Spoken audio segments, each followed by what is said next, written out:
No vídeo anterior, falamos sobre nosso passeio de trem através da ferrovia centenária que leva até o Cristo Redentor. E contamos um pouco da história da construção do monumento e algumas curiosidades da atração mais visitada do Rio de Janeiro.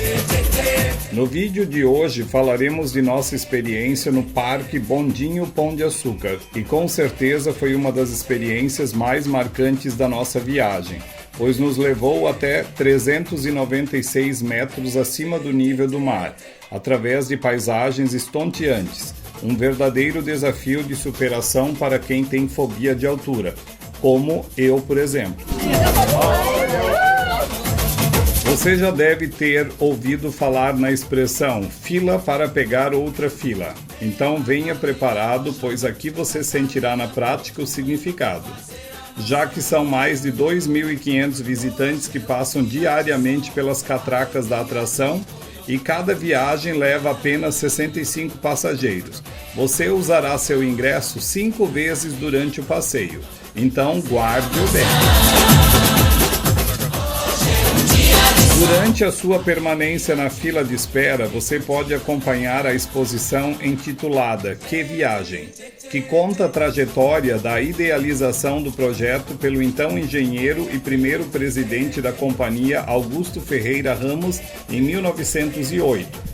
Empreendimento esse que na época era considerado um delírio impossível. No entanto, no ano seguinte foi dado início à construção, sendo inaugurada em 1912. O teleférico fica no bairro da Urca, zona sul do Rio. É a segunda atração mais visitada do Rio de Janeiro, tendo já transportado cerca de 37 milhões de pessoas. A primeira parte do passeio possui a distância de 528 metros e uma altitude de 220 metros. A partir daí, temos a sensação de estarmos voando.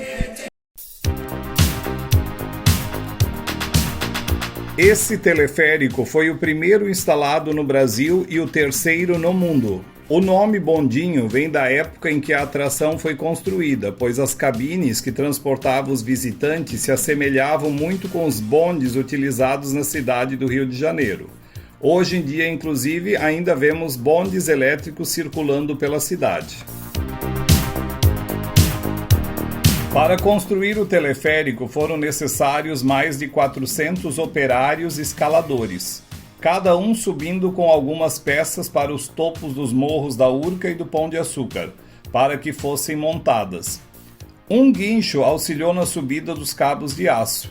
Até hoje é possível ver os pinos que foram colocados por estes escaladores nas rochas na subida pelo costão do Pão de Açúcar. Os carrinhos com capacidade para 20 pessoas foram importados da Alemanha.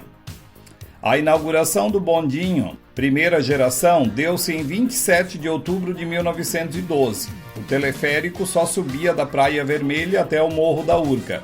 3 meses depois, em 18 de janeiro de 1913, já ia até o alto do Pão de Açúcar. Está exposto no Morro da Urca um exemplar da primeira geração do Bondinho, de 1912, que se manteve por 60 anos e tornou possível o sucesso desse projeto. Feito em metal e madeira, cabiam 20 pessoas, e provavelmente eu não teria coragem na época de me aventurar nesse desafio.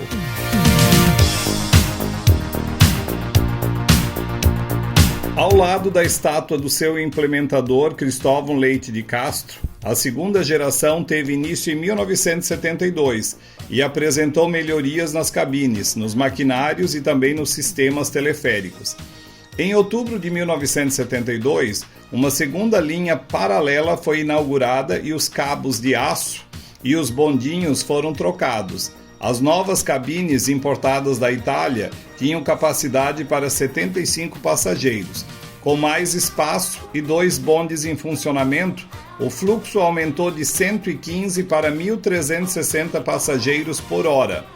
Posteriormente, a capacidade foi reduzida para 65 passageiros, por questões de conforto. A geração atual, que iniciou em 2008, otimizou e atualizou o sistema anterior, ampliando a tecnologia que continua em constante evolução. Exemplo disso são os novos bondes trazidos da Suíça em 2009, com design mais moderno, vidros fumê anti-reflexo e novo sistema de ventilação. Em 2022, a atração completou 110 anos. Durante o percurso até a fila para a segunda parte do passeio, você encontrará a Árvore dos Desejos, na qual a lenda diz que ao passar pelo meio de seus troncos você deve memorizar um desejo e ele se realizará. Porém, alguns pedidos não são bem aceitos pela árvore, causando alguns tipos de dificuldades e contratempos. Então, cuidado com o que desejas, pois o desejo deve ser algo que o dinheiro não possa comprar.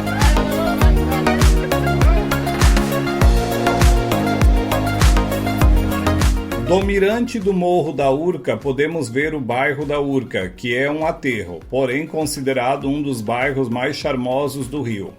Esse prédio com piscina é o edifício Golden Bay, onde mora o cantor Roberto Carlos.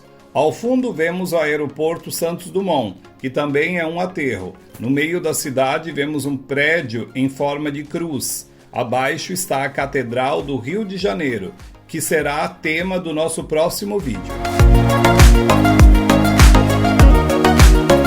A segunda parte do passeio, que nos leva do Morro da Urca até o topo do Pão de Açúcar, é a mais radical, pois possui um percurso de 749 metros de distância da base e nos leva a uma altura de 396 metros.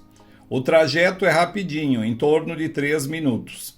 O bonde balança ao estacionar e causa um pequeno pânico em alguns visitantes, mas segundo o nosso guia, o sistema possui 4 freios e é muito seguro, estabilizando rapidamente. O físico Albert Einstein, um dos cientistas mais influentes da história, responsável pela criação da teoria da relatividade, em sua visita ao Rio de Janeiro, então capital do Brasil, em maio de 1925, fez questão de conhecer a paisagem e a vista do Parque Bondinho.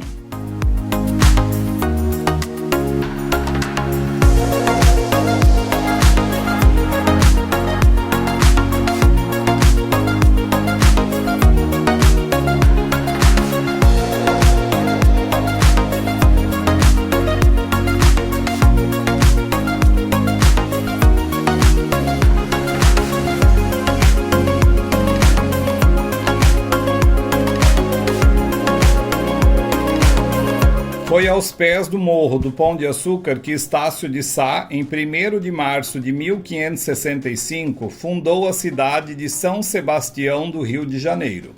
O jovem militar português e sua tropa deram início à construção de uma fortificação entre o Pão de Açúcar e o Morro Cara de Cão, onde hoje está a Fortaleza de São João. O Morro Cara de Cão tem esse nome devido a um morador desprovido de beleza que habitava o local.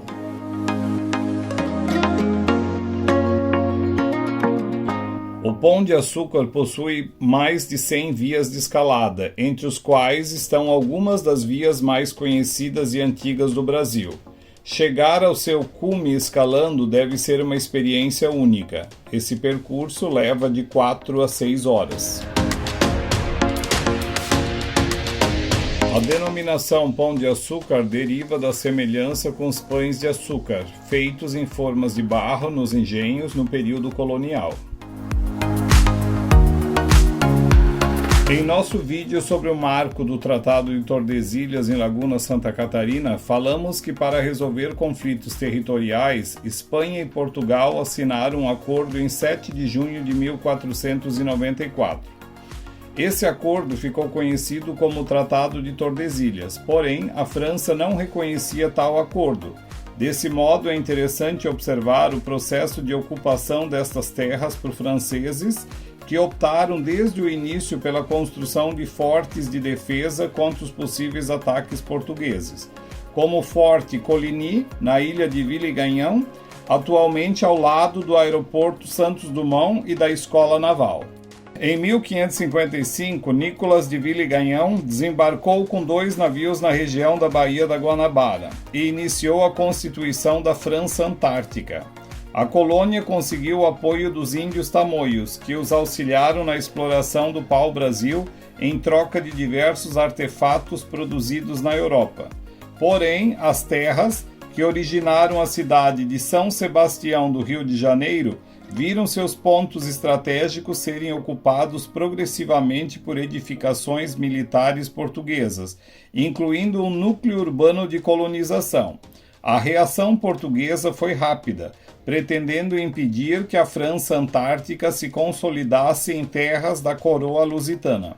Em 1560, sob o comando do governador-geral da colônia brasileira Mendes Sá, a França Antártica foi destruída. Do mirante do Pão de Açúcar, apreciando esse belo pôr do sol, nos deparamos com o Yacht Club.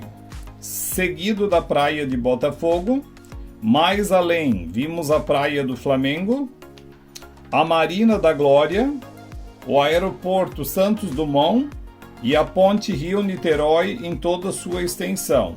No mirante Bossa Nova podemos admirar a praia de Copacabana e Ipanema, palco de grandes artistas e origem da Bossa Nova, criada na década de 50 de um movimento inspirado do samba. Desde então, esses bairros influenciam as tendências artísticas cariocas. Inspirado na curiosidade dos turistas que visitavam o parque em saber onde ficava a direção norte da Terra, em 1997, em comemoração aos 500 anos do descobrimento do Brasil, Alfredo Brito e Flávio Papi reproduziram um mosaico de vidro til da Rosa dos Ventos.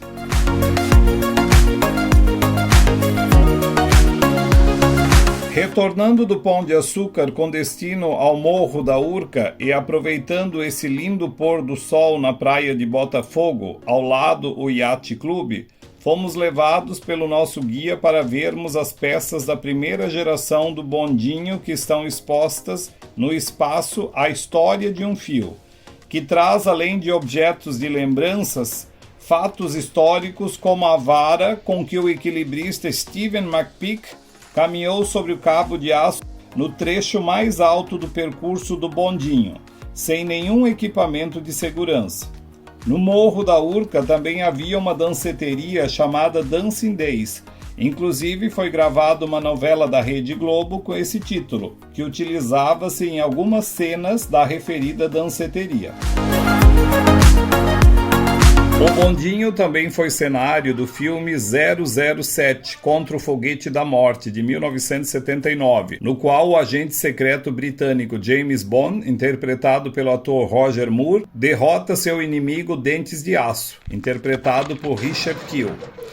Em um dos momentos mais tensos do filme, Bond precisa se equilibrar em um dos cabos para não cair, fazendo tirolesa a mais de 500 metros de altura.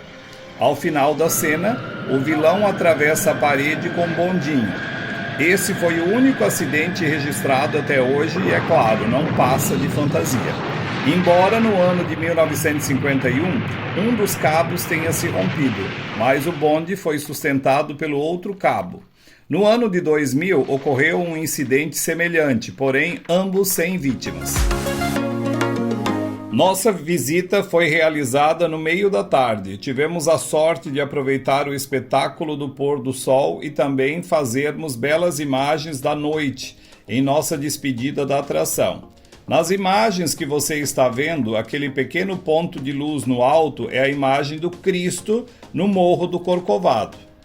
Lembrando que o horário de funcionamento do bondinho é todos os dias, iniciando às 9 horas, sendo o último embarque às 18h30 e o encerramento das atividades às 20 horas. O preço médio dos ingressos é de R$ 160 a inteira e R$ 80 a meia entrada. Mas existem diversos pacotes com atrações variadas disponíveis no site blog.bondinho.com.br que podem chegar até R$ 320, caso queira se aprofundar na história, na cultura e na Mata Atlântica. E assim estamos finalizando mais um vídeo. No próximo falaremos um pouco sobre nossa visita à Catedral Metropolitana de São Sebastião do Rio de Janeiro. Se você gosta desse tipo de conteúdo, deixe seu like e se inscreva em nosso canal. É muito importante e faz com que nossos vídeos cheguem a mais pessoas. Um grande abraço a todos os nossos amigos de viagem e aos nossos seguidores do canal. Até breve!